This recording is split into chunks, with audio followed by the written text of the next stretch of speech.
Hello hello everyone, नमस्ते। आप सबका स्वागत है इस नई लाइव स्ट्रीम में।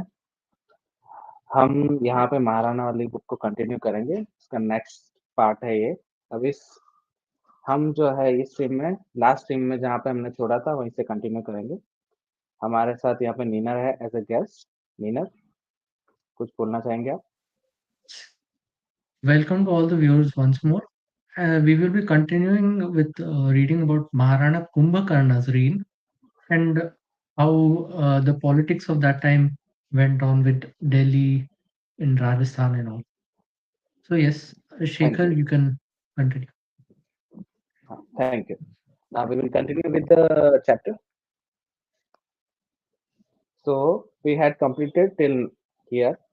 Now we will go forward. The bloodbath in Delhi, which continued for another 3 centuries, is a statement of of the kind of social and legal hierarchy that Islam brings to a society.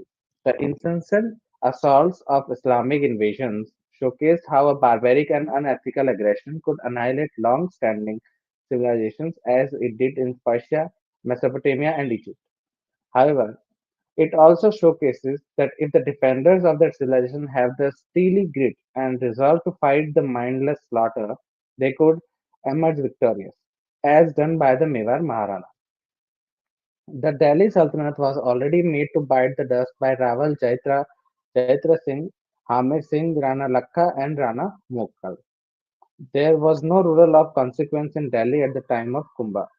The Islamic seed uh, through had spread its tentacle towards center and western Bharat, while the vast and strong kingdoms of Mewar stood as a bulwark against the Islamic invaders. According to folklore and annals of Mewar, Kumbha fought 56 wars in his lifetime and did not lose even one. That makes Kumbha a warrior par excellence and a master strategist who anticipated every move of his enemies and beat them at it. We will cover 4 such campaigns of Kumbha. Kumbha defeated and subjugated the Muslim kingdoms of Malwa, Gujarat, and Nagaur. He won a small battle in Mewar to capture Mandor, and he merged Marwar into Mewar, a feat no other king had achieved before him. Now, conquest of Malwa. Malwa is present-day Madhya Pradesh. Malwa was ruled by a powerful sultan, Muhammad Khilji, who usurped the throne of Malwa by killing his father-in-law, Hosang Shah. Hosang Shah. Mahmud was an audacious opponent of Mewar, cunning, battle-hardened, and a religious zealot. Kumbha's first encounter with Muhammad happened around 1437 at Saranpur in Malwa, where Kumbha defeated him. It is said that Kumbha led a force of 100,000 horsemen and a 1,400 elephants in this major battle. It is mind-boggling that Kingdom of Mewar had resources to finance such a vast army. Muhammad retreated to the fort of Mandu, but Kumbha chased him and captured him there. Muhammad was brought to Chittor and kept prisoner for 6 months. Unlike Hamid's treatment of Tughlaq in similar circumstances, Kumbha treated Muhammad in a dignified manner and released him honorably, albeit after exacting heavy penalties from him in terms of money, war horses, and elephants. This capture of Mahmud had been documented by Abul Fazl too, and he praised Kumbha for the dignified treatment he gave to a Muslim king. Hmm. Now we can see the same pattern that has been followed by the Maharanas or the Ranas of the Chittor and any other Hindu kings. Whenever the Muslim kings are defeated, they are released. It should not be done if we follow the Arthashastra. King should be eliminated then and there. But what can we do? Any comments, Nina? Yes, yes. This is the same mistake since the classical one of Prithviraj Chauhan, right? So from Yes, there only that same mistake started. It was even this rule of letting kings go. It was more like for Hindus, not for militias. yes. That's the thing. The problem was that they had confused who is the enemy and who is not. They were treating everyone the Mm. same, which is not a good thing for a king, at least. we can do these things if you are not a king, but in the case of king, you have to be very particular about the enemy, who is enemy, who is not. But in this case, we Yes. are seeing the repeated behavior, repeated same mistake which has been repeating again and again, and they are not learning from that. I just don't know the reason why they are doing this, because even during the Prithviraj case, at least he had not done that big of a mistake. It was basically a more of a betrayal per se, because he did not know the invader and his mentality. But here Yeah, they it have was been fighting truly for the first 500 time. years. Ha. Yeah, that was truly like the first time. So we can say that Prithviraj it was once in a century kind of a mistake. But here they are repeating again and again, even after they had seen their ancestors doing the same mistake and being punished for that. Even after that, they are doing the same thing. Yes. Kind of, it's kind of weird in a sense, because why are they doing? We don't know. But maybe the circumstances had not been helping them. But even then, whatever. Let's go. The mistake of misplaced magnanimity. This trait of Hindu kings of not terminating their Islamic enemies defies logic and has been one of the reasons for the Islamic invaders not being weeded out of our Vedic motherland for good forever. Todd also wonders at this trait of Hindu kings like Prithviraj, Hamir, Kumbha, Sanga, and writes, such is the character of the Hindu, a mixture of arrogance, political blindness, pride, and generosity. To spare a prostrating foe is the creed of the Hindu cavalier, and he carries all such maxims to excess. It should not be done. Although it is simplistic and unfair to examine the great manas from prosper, uh, prop- prosperity, but where we can see a pattern of forgiveness for the vilest and most dangerous enemies of Hindu Dharma and their people, one cannot help but ponder as to why the Maharanas of Mewar kept repeating such blunders. Which we are even wondering now also. It was these gestures of pseudo magnanimity that not only attacked the Islamic invaders to be left alive, to regroup and continue attacking India, but also made a mockery of all the hardships endured by the people in Mewar in fighting and subjugating these Islamic murderers. It also sent a wrong message to the invaders that even if they were to lose, they would not be killed, and this knowledge embodied them to repeatedly attack India. Let us briefly review what the forgiveness of Gauri, Tughlaq, and Khilji cost us as a nation and Dharma. The consequence of Prithviraj leaving Gauri alive after the first battle of Tarin was that a vengeful Gauri attacked India again. This time the Afghan invader won and blinded Prithviraj before killing him. Prithviraj's brother-in-law, a Rawal of Mewar, too was killed in this battle, as were thousands of brave Rajputs because of Prithviraj forgiving a murderer. Gauri wrote letters to Prithviraj that if he was to convert to Islam, there would be no war between them. One wonders why the Brahmin teachers and other advisors of Prithviraj did not see the streak of blind religious bigotry in Gauri, and why they did not advise him to kill Gauri when he was defeated in the first time. Dr. R.J. Mishra writes about the first victory of Prithviraj Chauhan. Prithviraj could now have easily consummated his victory by chasing and annihilating his routed enemy. Instead, he allowed the defeated Muslim army to return unmolested. This magnanimity, though in accordance with the Hindu Shastras, was completely unsuited against a ruthless enemy who recognized no moral or ideological scruples in the attainment of victory. The the Hindus lacked the capacity to comprehend the real nature of their ruthless adversaries and the new tactics needed to encounter their challenge to Indian independence. Islam, which had been prevented from entering India for 500 years due to hard-fought battles by Bappa Rawal, Kuman, Jaitra Singh, Nagabhatta, Lalitaditya, Ananga, Anangapal, and dozens of Hindu kings, gained entry into the heartland of India heart of India because one major blunder by Prithviraj. Even then, I would not say it was such a big blunder because the other Hindu kingdoms would have been able to counter it, but thing was he left a vacuum too big of a to deal with the other king. The other king did not have the basically leadership skills or the prowess to fill that gap. That would be the main Yeah, problem, and he is I would say. actually he defeated him the first time. The first time he defeated him completely. So Even the second he time, should it have was not a face-to-face battle that he had won. The Gauri, he did not win the face-to-face battle. He had yeah, attacked when all the others were sleeping. But I would say it was the Prithviraj was following rules of battle with the Hindu kings to the point where he should have understood this was not a Hindu king, because if it had been Hindu king, he would not have attacked second time, because he would have known that the Prithviraj would have defeated him and this time he would have killed him. yeah,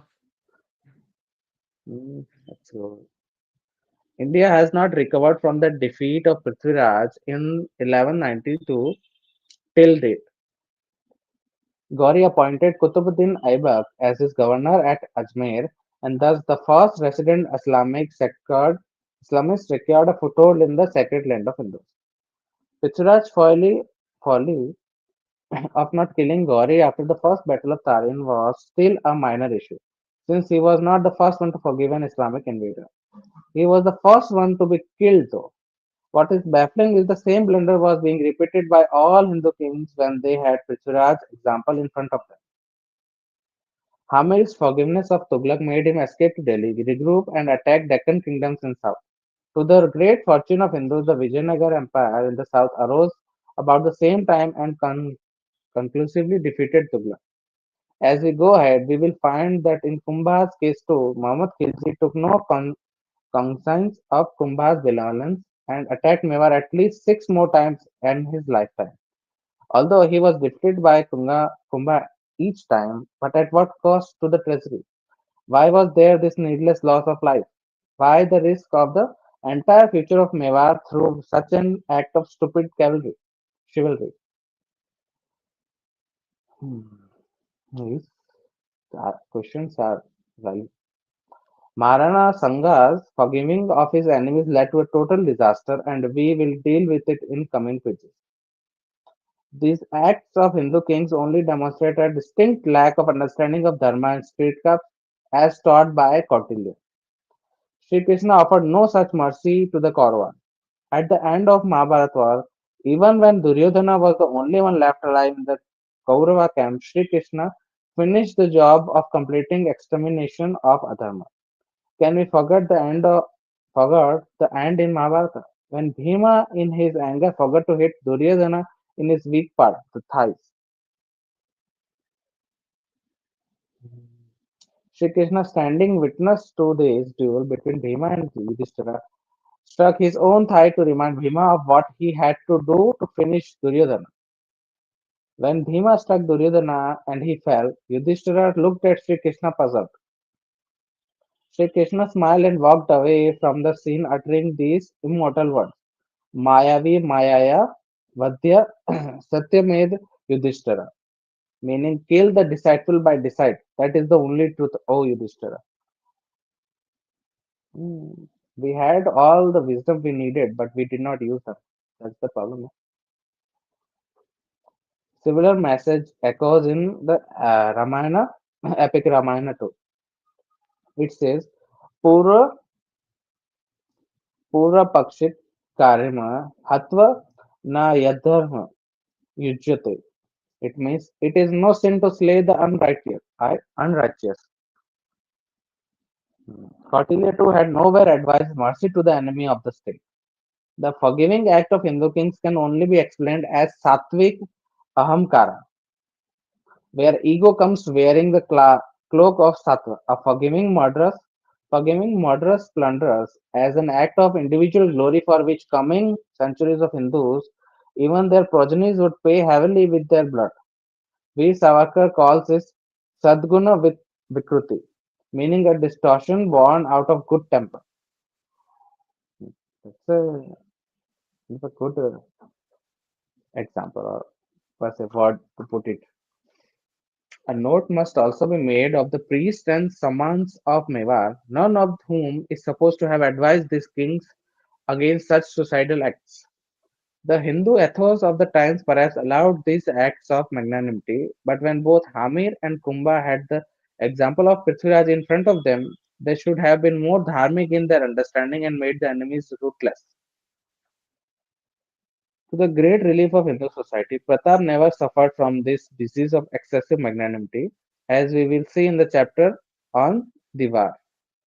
Pratap slaughtered everyone who stood in his way when eradicating the Turks from Mewar. Pratap outshines everyone not only as a warrior but also as a visionary who learned from his ancestors and executed the plans to eradicate the enemies of his Dharma with cynical acumen. But by the time Pratap came, it had already been too late. The Mughals had already come, the Hindu kingdoms that Yeah, had been there, they were pretty much rooted out by the invaders. The whole of the plains had been in control of the and Mughals. Mewad kingdom itself was smaller because of that.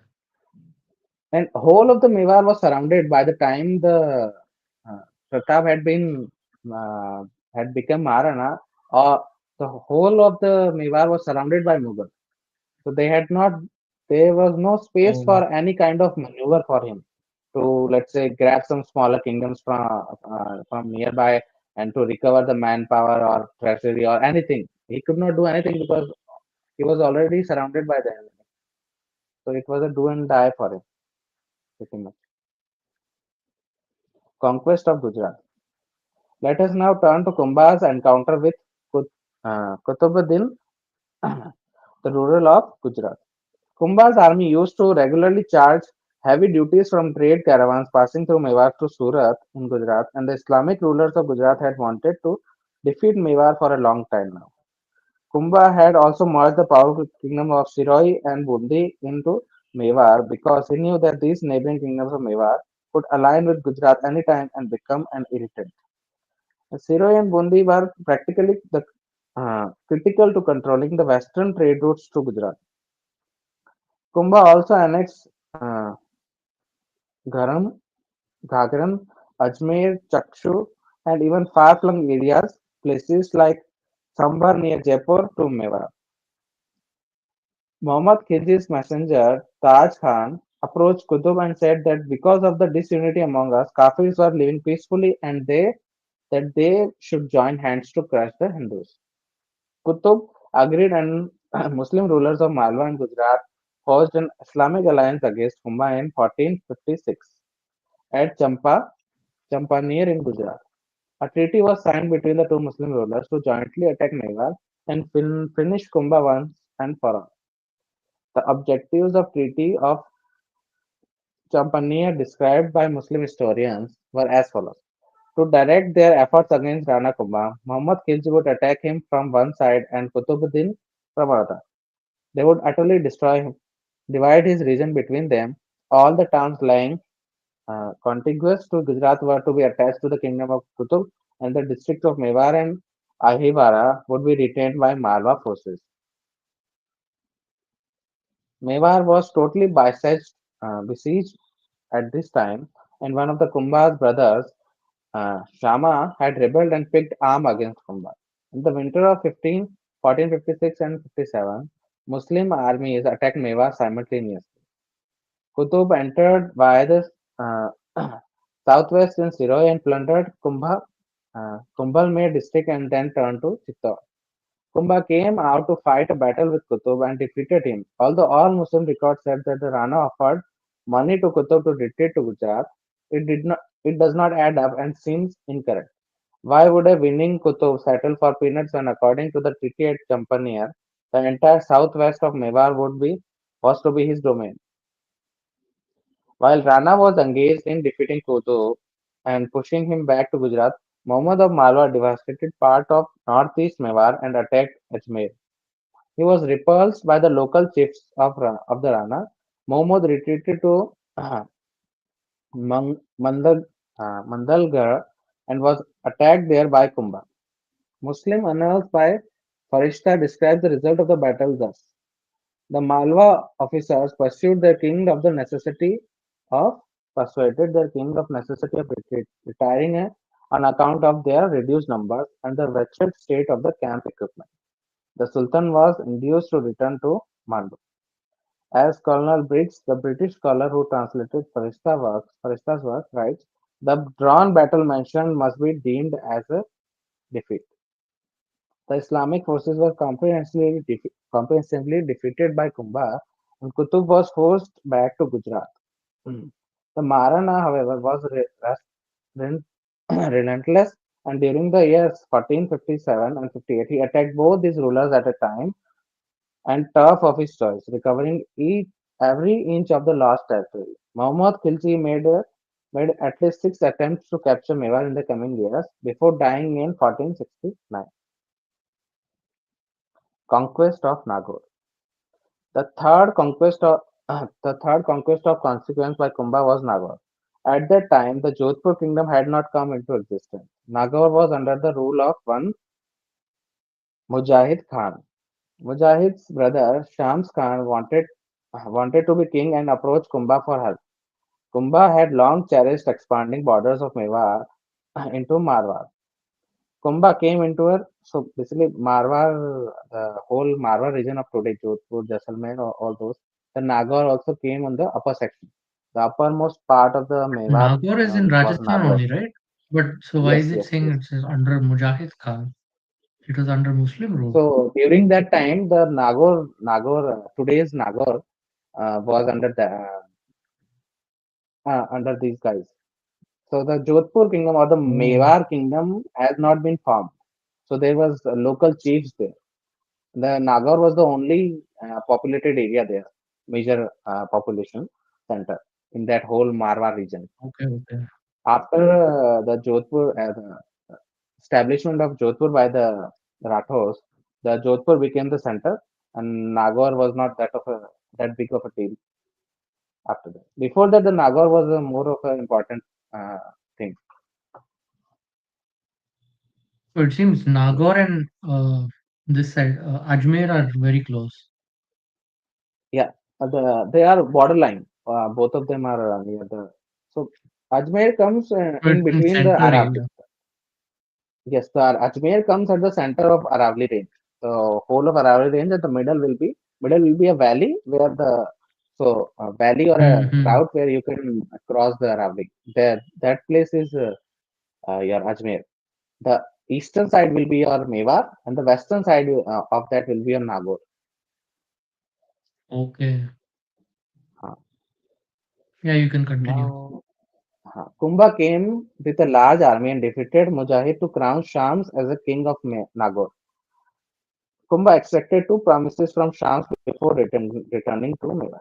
Shams was to demolish all battlements at the fort of Nagaur. Hindu population of Nagaur was not to be harassed by Muslim religious zealots. Shams did not keep either of his promises, as he would have. Why would he keep anything? He started building new battlements at the fort and promoted the slaughtering of cows publicly to humiliate the Hindus. Kumbha came back with 50,000 troops and defeated him. Shams ran to Qut- Qutub-ul-Din, the Sultan of Gujarat, who dispatched a huge army under one of his generals, Ahmad-ul-Mulk. So these all the Qutub-din, these guys are Mamluks. They are slave soldiers basically. They were the slaves that had come during the Delhi Sultanate. Hmm. And they got big, big posts with that. They had established themselves after conquering and murdering each other. Who was a hopeless alcoholic to fight Kumbha in Nagaur. Kumbha waited patiently in Nagaur, and when Gujarat's forces reached Nagaur, they were slaughtered by Kumbha's army. The Kirti Stamba, basically the whole pillar of Kirti, basically. Inscription reads thus on Kumbha's victory. Kumbhakaran mocked the Sultan of Gujarat and took Nagaur, burned the Mujahid masjid built by Firoz, broke the fort, and snatched all elephants, arrested Muslim women, punished Yavanas, liberated cows, and burned all masjids in the city and turned Nagaur into a gochar and looted the entire treasure of Shams Khan.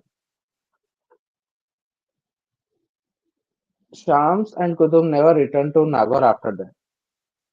Nagaur was annexed along with the Shambar and Kandela, and a Hindu vessel was appointed by Kumbha at Nagaur.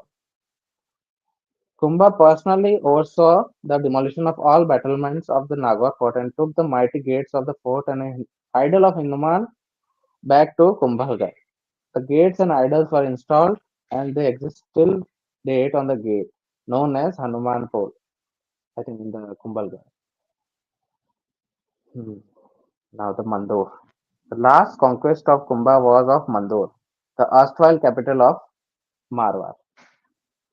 In a long and convoluted saga of intra-family rivalry, which was briefly touched upon while discussing the life of Rana Lakha, Kumbha was forced to chase his cousin and uncle Jodha to Mandor.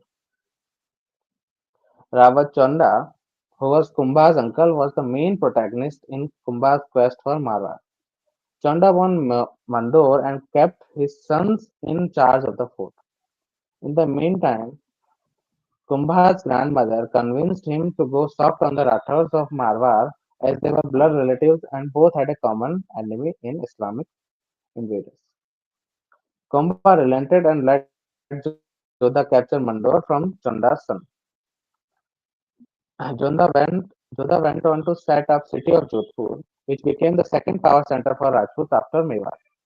Jodhpur was to prove crucial in containing the Mughal invasion and the eventual front in the war between Ajit Singh and Veer Durga Das Rathore against the Aurangzeb. Kumbha's benevolence toward Jodha and the Rathores proved fruitless.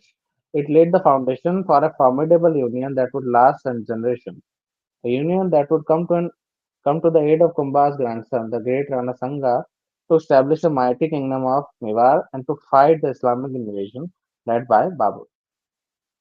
It was this association between the Sisodiyas and the Rathores that eventually defeated Aurangzeb during the reign of Raj Singh in Mewar. Thus, we can say that Kumbha's foresight and magnanimity laid the grounds for unity amongst the Rajput clans and was crucial in uprooting the Mughal dynasty from the brows of the land.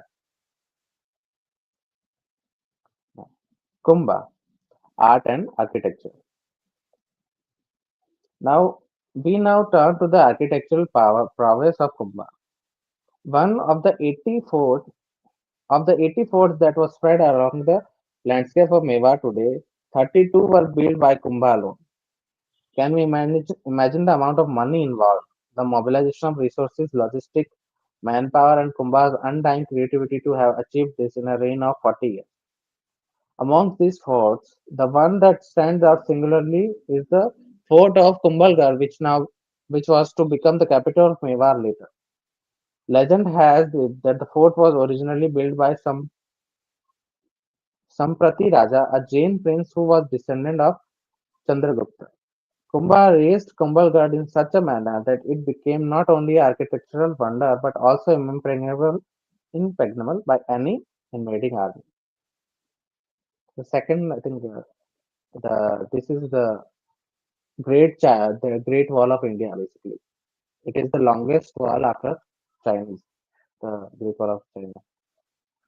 This is over Aravali, right? Yes, probably built in the Aravallis at the height of 1,100 meters above the sea level. The fort has a perimeter of 36 kilometers, making it one of the longest walls in the world, surpassed only by Great Wall of China. The frontal walls are 15 feet thick. There are seven fortified gateways. The fort boasted of 360 temples, 300 of which are of Jain heritage. Kumbhalgarh sits at a vantage point that separates Marwar and Mewar and was used to keep an eye on both these regions. Kumbhalgarh fort is not only a formidable testament of Rajput architecture, but also an insight into the strategic prowess of Rajputs in building such invincible fortifications. The citadel proved to be a shelter and safe refuge for all of Mewar when Islamic attacks besieged Chittor. Kumbhalgarh was attacked repeatedly by Qutub and Mahmud during Kumbha's reign but could never be won. The temple of presiding deity, Ban Mata, located at some distance from the fort, was destroyed by Mahmud of Malwa in frustration at his defeat by Kumbha. While laying an unsuccessful siege in Kumbhalgarh, Khilji attacked the temple in 1442. Kumbha had kept a valiant Rajput Deep Singh with a few hundred troops to protect the temple. Deep Singh and his men fought so bravely that they didn't let the entire army of Mara breach the strong walls of temple for full 7 days. Mahmud had then surrounded the walls with wood and set it to fire in order to weaken the wall. After suffering huge losses, Mahmud breached the walls and after killing all the warriors defending the temple, set it on fire, which they usually do. He turned the century-old idol of the deity to powder and forced the locals to eat the dust in betel leaves. He did all this while Kumbha was engaged in other campaigns on his eastern front. Kumbha took quick retribution for this heinous act of Mahmud and defeated him crushingly. Mahmud escaped to Mandu with his life. Had Kumbha killed Mahmud during the first attack, Mewar would not have lost the magnificent temple or a brave warrior like Deep Singh to the jihadis. Kumbhalgarh fled to Shahbaz Khan, a general of Akbar, in 1578 during the Akbar's reign for a brief period of 5 years. Kumbhalgarh was taken back by Pratap in 1583 during the Diwar campaign. These 5 years was the only time when Kumbhalgarh was in enemy hands in the entire history of Mewar Muslim conflict. This is Vijay Stupa, Kamba. Hmm. Besides Kumbhalgarh, Maharana Kumbha erected the citadels of Achalgarh and Vasantgarh in the hills of Abu. Within the fortress of the ancient Parmars, he fortified the passes between the western passes and the Abu. He erected the fort of Vasanti at Siroi, Machind to defeat Deoghar from the local Meers of Aravali who were dacoits. He re-established Ahors and many smaller forts to keep a watch over the troublesome hills of Jalor and Panora and defined the boundaries of Marwar and Mewar. Kumbha repaired the entire fort of Chittor as if in anticipation of the assault it was to withstand in the future from the firepower of Mughal. He constructed the Vijay Stamba, a nine-story tower to commem- commemorate his victory over Mahmud Khilji of Malwa. Vijay Stamba is an architectural marvel that impresses any modern-day architect too. Made as a tribute to Bhagwan Vishnu, this 122 feet tall tower was completed in 1448. This amazing architecture was designed by Jetaji and his three sons, Napa, Puja, and Pema, under the guidance of Kumbha himself. He constructed innumerable Hindu and Jain temples around Mewar, including the Lakshmi temple at Chittor, Lakshminath temple at Chittor, the Eklingji temple, and Ranakpur Jain temple in Gurdwara. Under his patronage, the chief architect Mandana wrote several books on iconography, house building, and house decoration. Thus, while the Muslim rulers were constantly making plans to overcome Kumbha and Mewar through mindless murder and mayhem, the Hindu ethos of leading a beautiful life woven around art and music carried on during Kumbha's reign. It is unbelievable that a king who was constantly traveling and fighting built all this structure during 40 years of his reign. Kumbha was also a great singer, veena player, and an exhaustive writer. I think, yeah, I think we should end here. We'll continue from here in the next stream. Yeah, and Any one thoughts? of the one of the greatest architectural wonders he made, that he commissioned and was made by his court, whatever, his artisans and all, was Vijay Stamba. Hmm. It was mentioned there. It is also Hmm. like made because to commemorate his victory against Malwa in Gujarat. Yes. The, it is They were quite building massive. these things I've seen it in to photos justify only, but themselves it's quite actually. massive, like Hmm. 5 6 floors high. Nine stories high. It was 9 stories high. Nine stories on. Yes. Even during those time, nine story used to be, even today nine story is quite a good height for any building. So even Yeah, we are yeah. doing this for nine story during those times. It is And like really any that kind of stamba is not made elsewhere in India, as far as I know. no, only Rajputs used to make them. You will find Mm. them in pretty much every fort after a major victory. They used to build them, but if the invaders captured that fort, they will destroy them. So they do not feel humiliation. But and then the major problem that I see is that the repetition of the mistake is not a thing that they are avoiding. Even if what would they even do with all that art and whole thing? If you cannot even defend yourself, there's nothing left. But he had made Exactly. quite a lot of forts and such, so I would say quite quite good because he had expanded the Mewar's uh, borders quite a lot during those times. Even the half of Rajasthan, I would say whole of Rajasthan used to come under Mewar during those times. So, but the problem was if he had defeated, if we go about the imagination, if he had defeated Gujarat and Malwa, he would not have any enemy left there in his surroundings. The only one that will be left would have been the Delhi Sultanate, which has already been pretty much gone case. He could have defeated Delhi anytime he wanted. The only major power in central India during those times, or the western India, would be Malwa and Gujarat, which he should have finished. Uh, what can we do? The more interesting story will be of, I think, his successor, right? Sangram Singh, The Sangha, yes, Rana I Sangha. think Sangha, Rana Sangha. Yes. Rana Sangha is the one that had pretty much.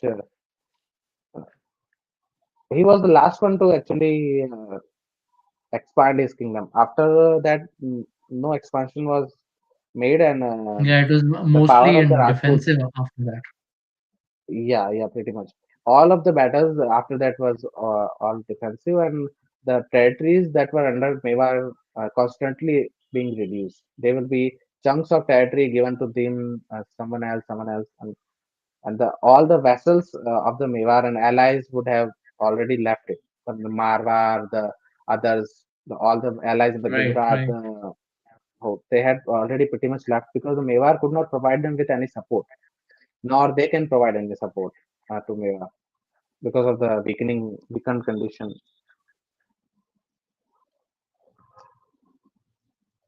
So So, yeah, any uh, comments? nothing So we are else. ending Those then. are the main things. Mm. Thank you for joining, guys. And this is it for today. But the only thing I would like to say is just learn from your mistake, nothing else, and try to learn something from our ancestors also. They had faced huge challenges, and in spite of them, they had survived and won. So we should follow their footsteps. Thank you.